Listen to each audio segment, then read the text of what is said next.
ایک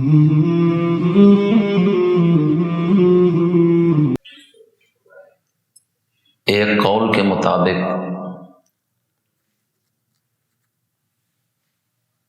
آپ صلی اللہ علیہ وسلم کو اللہ تعالیٰ نے عظیم معجزہ معراج کا نصیب فرمایا۔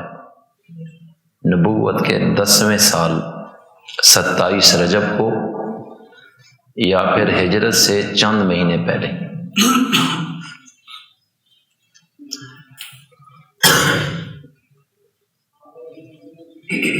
بعض محققین اور مؤرخین اس بارے میں یہ کہتے ہیں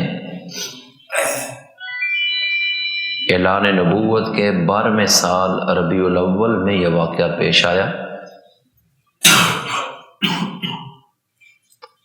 ابن حجر عسقلانی رحمۃ اللہ علیہ نے فتح الباری شرح بخاری میں معراج کا معجزہ کب پیش آیا اس پر تقریباً 10 اقوال پیش کیے۔ الرحیق المختوم کے مؤلف اور مصنف سیرت نگار صفی الرحمن مبارک پوری نے 6 اقوال نقل فرمائے۔ بہرحال جب بھی ہوا ہو، یہ معجزہ نبی کریم علیہ السلام کے عظیم ترین معجزات میں سے ہے، اس پر کسی کا اختلاف نہیں۔ قرآن کریم میں اللہ تعالیٰ نے اس معجزے کا ذکر فرمایا ہے۔ آپ صلی اللہ علیہ وسلم کو اللہ تعالیٰ نے ہزاروں معجزات عطا فرمائے، اور ان معجزات میں سب سے بڑے 2 معجزے تھے۔ نمبر 1 قرآن کریم، نمبر 2 سفر معراج۔ ہمیشہ رہنے والا معجزہ قرآن کریم کا ہے، باقی جتنے معجزات نبوت تھے وہ وقت پر ظاہر ہوئے اور وقت کے ساتھ اختتام پذیر ہو گئے۔ اللہ تعالیٰ نے قرآن کریم میں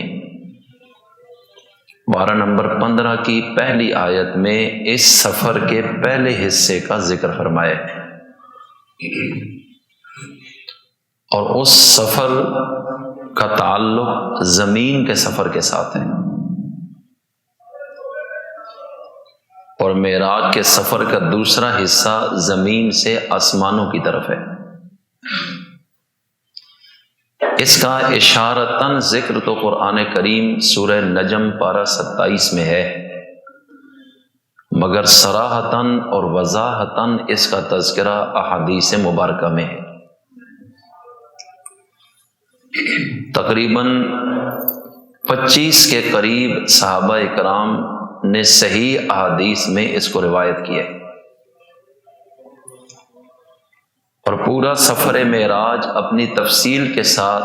کسی ایک حدیث میں اول تا آخر موجود نہیں، بلکہ اس کے مختلف حصے مختلف احادیث میں مختلف صحابہ نے بیان کیے۔ اس لیے جب مجموعی طور پر ان احادیث کو دیکھا جائے تو بات واضح ہو جاتی ہے کہ یہ سفر مبارک نبی کریم صلی اللہ علیہ وسلم کا ایک عظیم معجزہ، اور آپ علیہ السلام کو یہ معجزہ حالت بیداری میں جسم اور روح دونوں کے ساتھ عطا کیا گیا۔ بعض جاہل اور گمراہ لوگوں نے یہ بات کہی کہ واقعہ معراج خواب کا ایک واقعہ ہے، اس کا بیداری کے ساتھ کوئی تعلق نہیں، اور بعض جاہل لوگوں نے یہ بات ناسمجھی کی وجہ سے کہی کہ یہ معجزہ نبی کریم علیہ السلام کا روحانی سفر ہے، جسمانی نہیں۔ کہ آپ کا جسم مکہ مکرمہ ہی میں تھا، صرف روح کو سیر کرائی گئی، اور اس طرح انہوں نے بھی اس معجزے کا تاویل کے ساتھ انکار کیا۔ اس لیے میں عرض کرنا چاہتا ہوں، علامہ ابن کثیر رحمۃ اللہ علیہ نے لکھا ہے کہ جمہور سلف اور خلف یعنی پچھلے اور اگلے علماء کی اکثریت اس بات پر کھڑی ہے کہ نبی کریم علیہ السلام کو معراج کا معجزہ نیند میں نہیں بلکہ بیداری کی حالت میں نصیب ہوا، اور جسمانی لحاظ سے آپ کو یہ سیر کرائی گئی، صرف روحانی نہیں۔ اور اس پر کئی دلیلیں موجود ہیں۔ علامہ ابن حجر عسقلانی رحمۃ اللہ علیہ نے بھی اس بات کو واضح کیا ہے۔ امام طحاوی رحمۃ اللہ علیہ نے باقاعدہ طور پر یہ بات لکھی ہے، المعراج حق، کہ اہل سنت والجماعت کا یہ عقیدہ ہے کہ معراج ثابت ہے اور حق ہے۔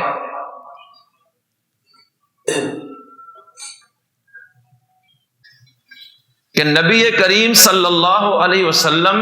کو یہ عظیم معجزہ اہل سنت والجماعت کے عقیدے کے مطابق عطا کرنے والا کون ہے؟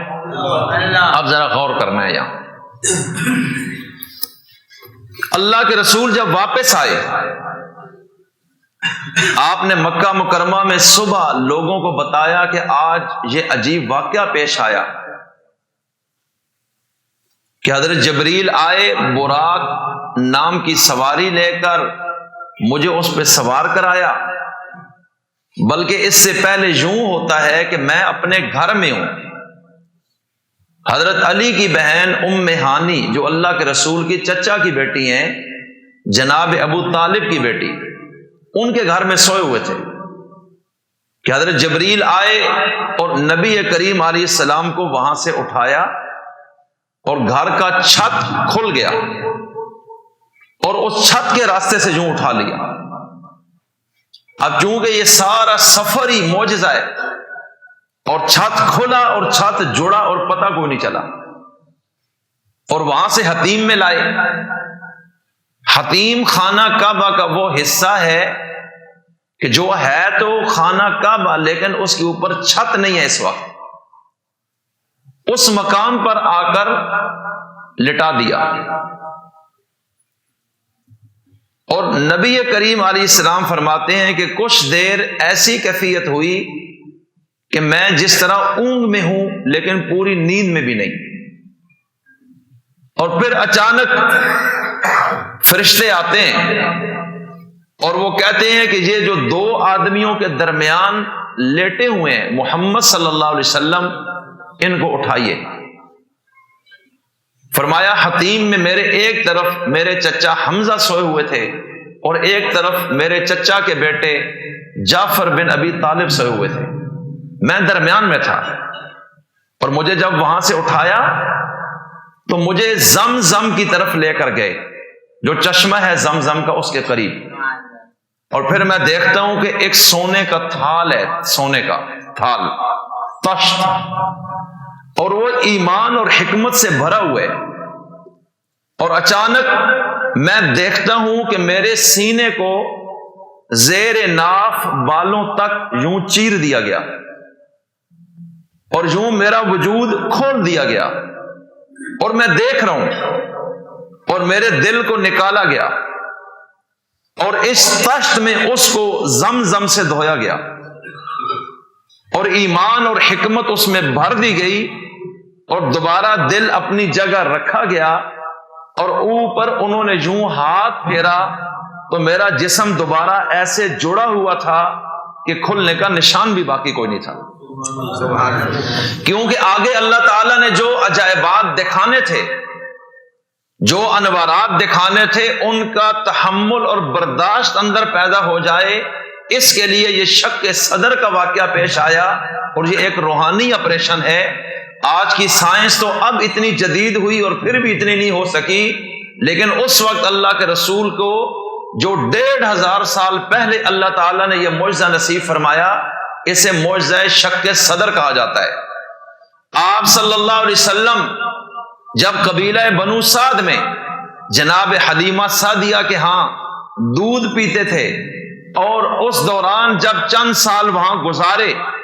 پھر آپ تھوڑے سے عمر میں بڑے ہوئے، چلنے پھرنے کے قابل، اس دوران بکریاں چراتے ہوئے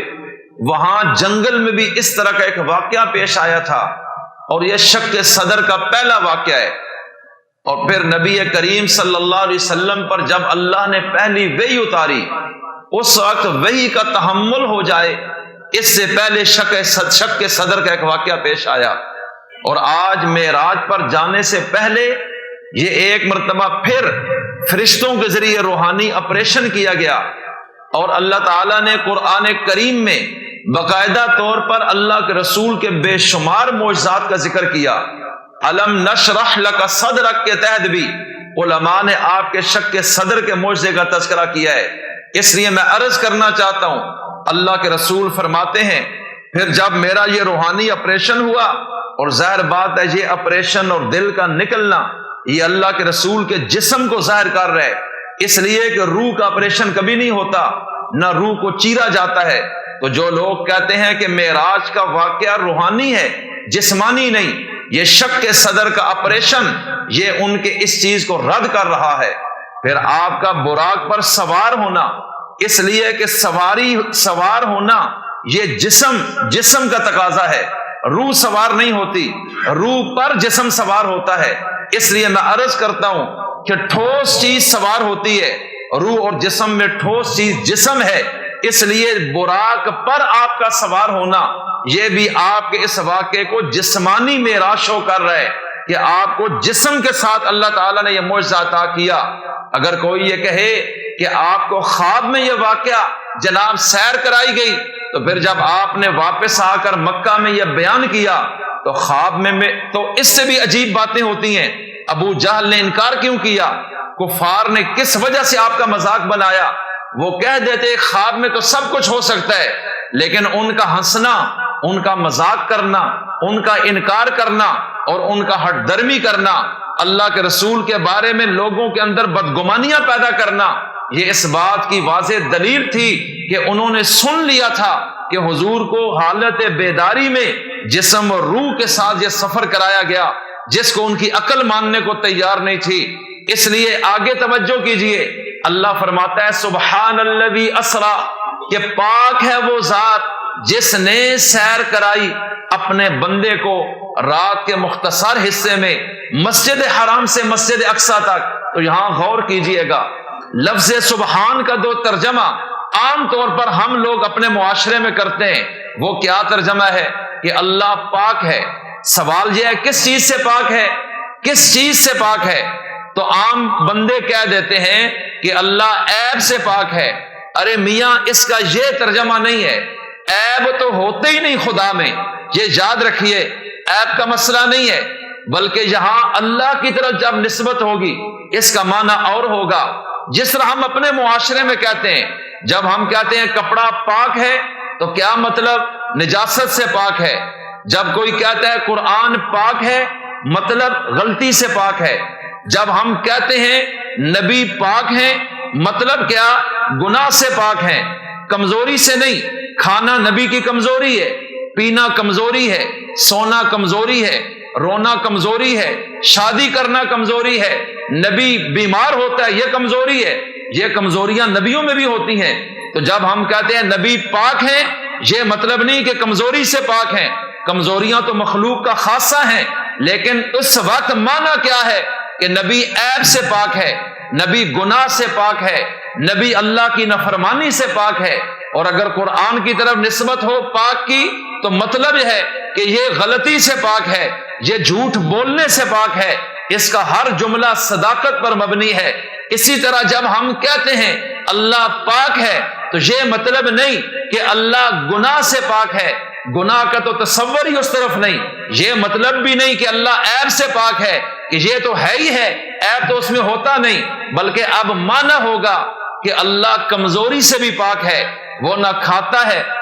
نہ پیتا ہے نہ شادی کرتا ہے نہ اس کی اولاد ہے نہ وہ مرتا ہے نہ وہ زخمی ہوتا ہے نہ وہ روتا ہے نہ اس میں انسانوں کی کمزوریاں ہیں۔ اب یہی کمزوریاں نبیوں میں ہیں لیکن ان کے لیے نقصان نہیں، لیکن یہی چیزیں جب اللہ کی طرف چلی جائیں تو وہ رب نہیں رہتا۔ اس لیے میں عرض کرنا چاہتا ہوں، سبحان کا ترجمہ ہے کہ اللہ پاک ہے۔ کیا مطلب؟ کمزوری سے پاک ہے، یعنی اللہ ایک کام کرنا چاہے اور کر نہ سکے، یہ اس کی کمزوری ہے۔ اللہ کہتا ہے میں اس سے پاک ہوں، اور میں کیا ہوں؟ اذا اراد شیئا ان یقول له کن فیکون۔ اب انسان کی کیا کمزوری ہے؟ میں کہتا ہوں ایک بندے کو آپ کہتے ہیں کہ جناب مجھے آپ کھڑکی بنا کر دے دیں، مجھے آپ دروازہ بنا کر دیں، مجھے آپ کپڑے سی کر دے دیں، وہ کہے گا کپڑے لے آؤ، مشین لے آؤ، سوئی لے آؤ، دھاگا لے آؤ۔ اب آپ کہیں کپڑا بھی نہیں ہے، سوئی بھی نہیں ہے، مشین بھی نہیں ہے، دھاگا بھی نہیں ہے،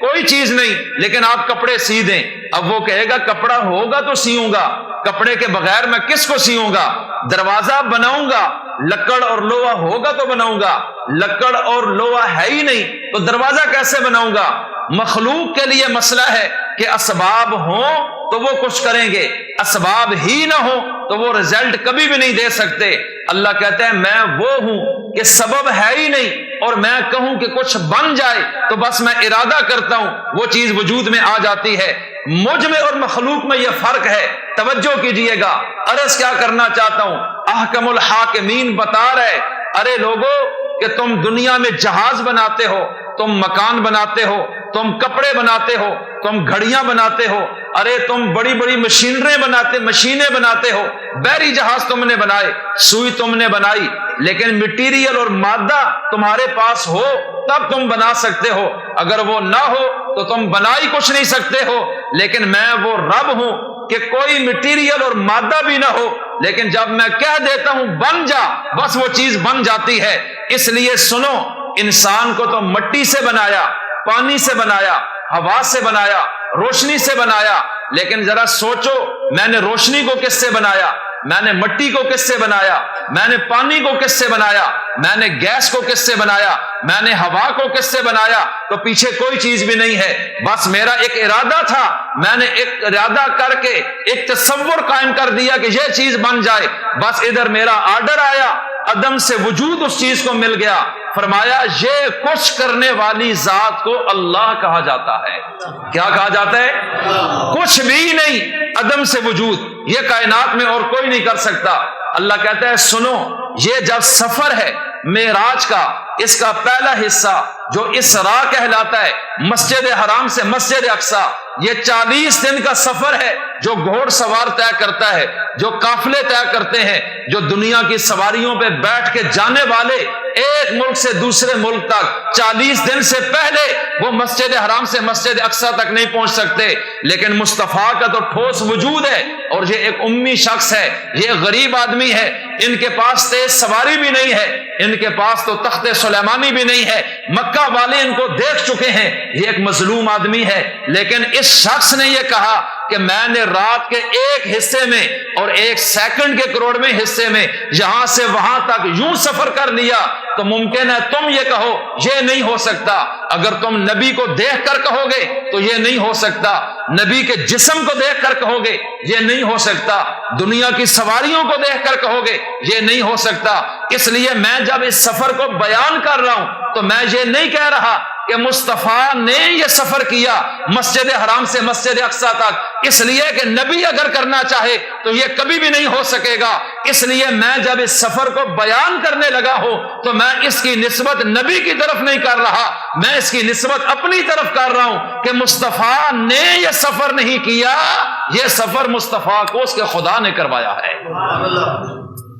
اب آئیے پھر اس بات پہ کہ جب اللہ کے نبی نے واپس آ کر یہ بیان کیا، ابو جہل نے سنا، اس نے کہا جھوٹ ہے، ہو نہیں سکتا۔ سرداروں نے سنا، انہوں نے کہا جھوٹ ہے، ایک لمحے میں 40 دن کا سفر کیسے طے ہوا؟ پھر یہاں سے آسمان پہ بھی گئے، دوسرے پہ، تیسرے پہ، حضرت آدم سے ملاقات پہلے آسمان پہ ہوئی، حضرت یحییٰ اور عیسیٰ سے دوسرے آسمان پہ، حضرت یوسف سے تیسرے آسمان پہ، اور حضرت یوسف کے بعد حضرت ادریس سے چوتھے آسمان پہ، حضرت موسیٰ حضرت ہارون کے ساتھ 5ویں پہ، حضرت موسیٰ کے ساتھ 6 آسمان پہ، حضرت ابراہیم خلیل اللہ کے ساتھ 7ویں آسمان پہ، پھر 9 مرتبہ نمازوں کی تخفیف کے مسئلے میں 6 آسمان پر، یہاں سے واپس اللہ کی بارگاہ میں یہ ملاقاتیں حضرت موسیٰ سے، پھر جنت کو دیکھا، جہنم کو دیکھا، برزخ کے مشاہدے دیکھے، فرشتوں سے ملاقاتیں ہوئی، اللہ سے ہم کلامی ہوئی، اور پھر جب واپس آتے ہیں اللہ کے نبی، علماء نے لکھا ہے کہ جس بسترے سے نکل کے گئے تھے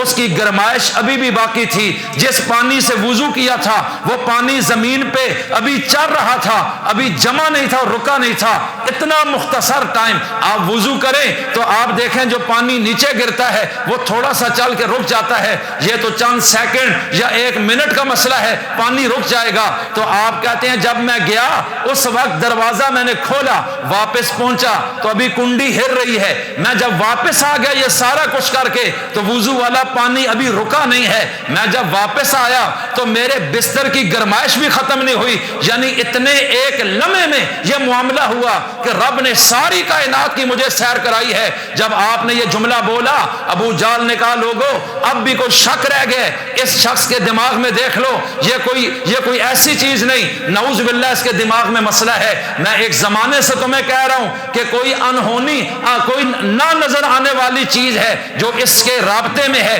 اور اس کو عجیب کلام سناتی ہے اور اس پر اثر ہے اور یہ لوگوں کو سناتا ہے، اور مکے کا ماحول سارا برباد ہو گیا۔ آج تو اس واقعے سے واضح ہو چکا ہے اس شخص کی عقل معوف ہے، یہ عقل مندوں والی باتیں نہیں کر رہا، ساری کائنات کی سیر ایک لمحے میں یہ کر کے آ گیا۔ کیا یہ بات عقل میں آ سکتی ہے؟ سرداروں نے کہا، کافروں نے کہا، مشرکوں نے کہا نہیں آ سکتی، یہ ہو نہیں سکتا۔ ابو جہل وہاں سے بھاگا، اس کے دماغ میں ایک بات آ گئی کہ ابو بکر کو تو ابھی تک پتہ نہیں ہے کہ آج اس کے نبی نے کیا دعویٰ کیا ہے، کچھ دیر بعد وہ آئے گا اپنے نبی سے سنے گا، لیکن میں نبی سے ملنے سے پہلے ابو بکر سے جا کے ملتا ہوں، اور آج اس کو اس نبی سے جدا کرنے کا بہترین موقع ہے کہ یہ ایک عجیب بات اس شخص نے کہہ دی۔ کیا ابو بکر اب بھی اس کو مانو گے؟ یہ ہو سکتا ہے۔ ابو جہل بھاگا، آگے سے ابو بکر رستے میں آ رہے ہیں، انہوں نے کہا کہ رات کو میں یہاں سے اٹھا، مکہ سے نکلا اور میں بیت المقدس پہنچا، فلسطین چلا گیا اور وہاں پھر کچھ لوگوں سے ملا، وہاں سے پھر آسمانوں پر گیا، سارے آسمان بھی کراس کیے، اللہ سے بھی ملا، نبیوں سے ملا، فرشتوں سے ملا، سارے ماحول بھی دیکھ لیے قدرت کے، اور پھر واپس بھی آیا اور دنیا سوئی ہوئی ہے اور میرا بستر گرم ہے، کنڈی ہل رہی ہے، پانی چل رہا ہے، کیا یہ ہو سکتا ہے؟ کیا کوئی یہ کرے تو مانی جا سکتی ہے؟ ابو بکر نے کہا مجھے تو نہیں پتا یہ بات کی کس نے ہے، لیکن تم یہ بتاؤ کہنے والا کون ہے؟ اس نے کہا کسے باشد کوئی بھی ہو، جس نے بھی کہا ہو۔ کیا یہ ہو سکتا ہے 1 سیکنڈ کے کروڑویں حصے میں اتنا بڑا سفر کوئی کہے تو کیا وہ ٹھیک ہے؟ ابو بکر نے کہا مجھے اس بات کا نہیں پتا کہ یہ بات کہی کس نے ہے، لیکن یہ بات سن لو، ساری دنیا میں کوئی شخص بھی یہ بات کہے اس کے جھوٹا ہونے میں شک نہیں، اور اگر میرے نبی نے یہ بولا ہے تو ان کے سچا ہونے میں شک نہیں ہے۔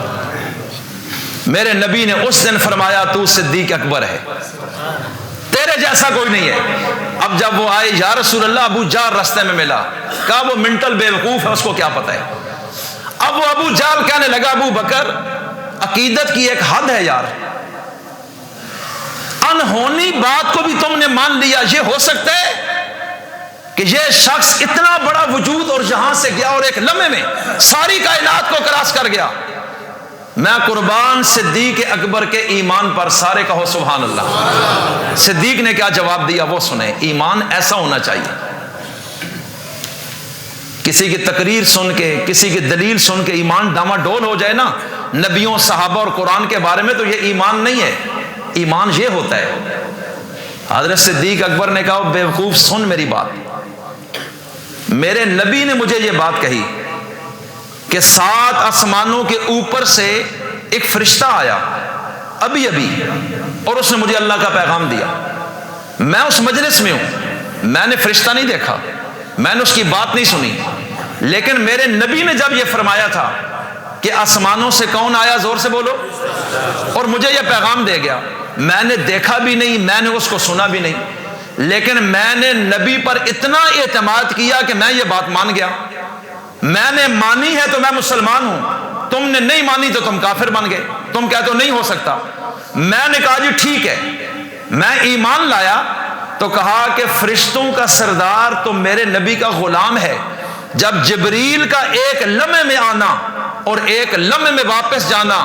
میں ابو بکر مان چکا ہوں، تو میرا نبی تو جبریل کا بھی سردار ہے۔ اگر نبی کی رفتار اس سے بھی زیادہ تیز ہو اس میں کیا حرج ہے؟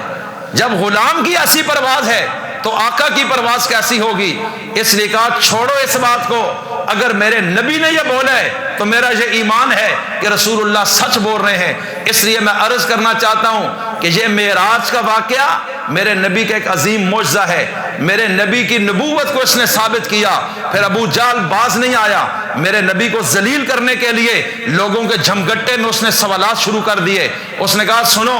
آپ بیت المقدس گئے، مسجد اقصی دیکھی ہوگی، ہم نے بھی دیکھی ہے، وہ بہت بڑی ہے، اگر آپ گئے ہیں تو آپ بتائیں اس مسجد کے ستون کتنے ہیں، اس کی کھڑکیاں کتنی ہیں، اس کے دروازے کتنے ہیں، اس میں صفیں کتنی ہیں؟ میں آپ سے پوچھتا ہوں، آپ میرے پیچھے جمعہ پڑھنے آئے، آپ واپس جائیں اور آپ کہیں جی مفتی صاحب کی تقریر سنی مسجد امیر حمزہ میں اور جمعہ ٹیکسلا میں ان کے پاس پڑھا، وہ بندہ کہے اچھا اگر آپ سچ بولتے ہیں تو آپ یہ بتائیں کہ ان کی مسجد کے وضو خانے میں کتنی ٹوٹیاں لگی ہیں، ان کے مسجد کے چھت کے ساتھ پنکھے کتنے ہیں، اندر لائٹیں کتنی ہیں، ستون کتنے ہیں، صفیں کتنی ہیں، ایک صف میں نمازی کتنے آتے ہیں؟ اب آپ کوئی جواب بھی نہیں دے سکیں گے کیونکہ آپ آئے ہیں لیکن ٹوٹیاں گنی نہیں ہیں، صفیں آپ نے نہیں گنی، آپ نے ستون نہیں گنے، آپ کی توجہ کہیں بھی نہیں ہوئی۔ اب جب آپ جواب نہیں دے پائیں گے صحیح طرح، وہ کہے گا تم جھوٹ بولتے ہو، آپ کہیں گے میں نماز پڑھنے گیا تھا، بیان سننے گیا تھا، میں ان چیزوں کو نہیں دیکھنے گیا تھا۔ اب ابو جہل بھی کچھ اسی طرح کا مسخرہ کرنے لگا، کہنے لگا دیکھو تم جب وہاں گئے تو میرے نبی تو گئے تھے نبیوں کا نماز پڑھانے، امام الانبیاء بننے، ان کا تو تعلق نبیوں کی امامت کے ساتھ تھا، لیکن وہاں کا نقشہ اندر کا کیا ہے، کون سی چیز کتنی تعداد میں ہے، یہ کام تو میرے نبی کا نہیں تھا۔ لیکن ابو جہل نے اب کیا کیا، اس نے کہا اچھا یہ بات بتاؤ جہاں تم گئے ہو وہاں پلر کتنے، ستون کتنے، کھڑکیاں کتنیاں؟ اب میرے نبی نے اللہ کی طرف توجہ کی، آخری بات کرتا ہوں، اللہ نے کہا محبوبہ جو رب تجھے یہ معجزہ دے سکتا ہے وہ دشمن کے سامنے تجھے اس امتحان میں بھی کامیاب کرے گا، تم فکر نہ کرو۔ علامہ ابن حجر اسقلانی نے لکھا، اللہ نے فرمایا کہ اپنی ہتھیلی کو سامنے کرو، میں بیت المقدس کو اٹھا کے اس کا نقشہ تیری ہتھیلی پہ کھول دیتا ہوں۔ اب نبی سے وہ سوال کرتا ہے، نبی یوں دیکھتے، وہ کہتا ہے بتاؤ کتنے ستون ہیں، حضور یوں گن کر کہتے اتنے ہیں، اب بتاؤ کھڑکیاں کتنی ہیں، گن کر کہتے اتنی ہیں، اب وہ خائب و خاسر ہوا۔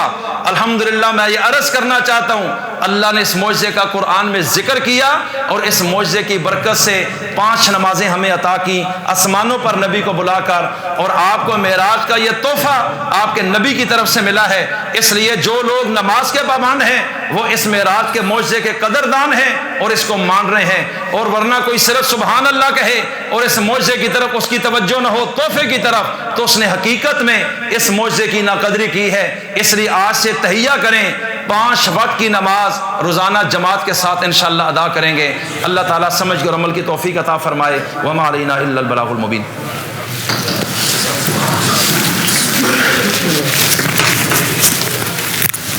Mm-hmm.